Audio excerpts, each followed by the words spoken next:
നാളെ മീറ്റിങ്ങിന് ഒരുപാട് പേരുണ്ടാകുമോ? പിന്നെ ഒരുപാട് പേരുണ്ടാകും. നാളെ മഴയുണ്ടാകുമോ? ഏയ്, മഴയൊന്നും ഉണ്ടാകില്ല.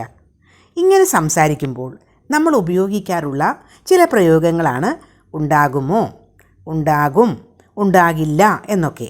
അതൊക്കെ നമുക്കിന്ന് ഇംഗ്ലീഷിൽ പറഞ്ഞു പഠിക്കാം. വിൽ ദർ ബി, ഉണ്ടാകുമോ എന്ന മീനിങ്ങിലാണ് ഇതുപയോഗിക്കുന്നത്. Examples: will there be rain tomorrow? നാളെ മഴയുണ്ടാകുമോ? Will there be non veg dishes for dinner? ഡിന്നറിന് നോൺ വെജ് ഡിഷസ് ഉണ്ടാകുമോ? Will there be parking facility in front of the building? ബിൽഡിങ്ങിൻ്റെ മുൻപിൽ പാർക്കിംഗ് സൗകര്യം ഉണ്ടാകുമോ? അപ്പോൾ വിൽ ദർ ബി എന്നുപയോഗിക്കുന്നത് ക്വസ്റ്റ്യൻ ചോദിക്കുമ്പോഴാണ്. ഇനി നമുക്ക് ദർ വിൽ ബി എങ്ങനെ ഉപയോഗിക്കും എന്ന് നോക്കാം.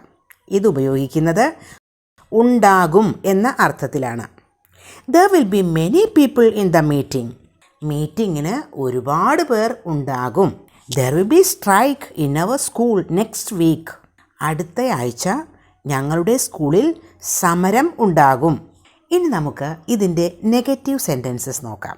ദർ വിൽ നോട്ട് ബി എന്ന പ്രയോഗം ആണ് നെഗറ്റീവ് സെൻറ്റൻസ് ഉണ്ടാക്കുന്നതിന് ഉപയോഗിക്കേണ്ടത്.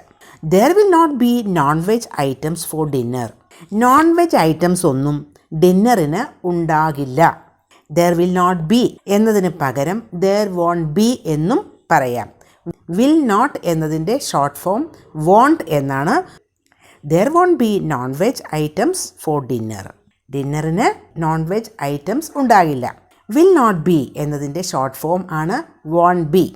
There will not be cricket match in our college next month.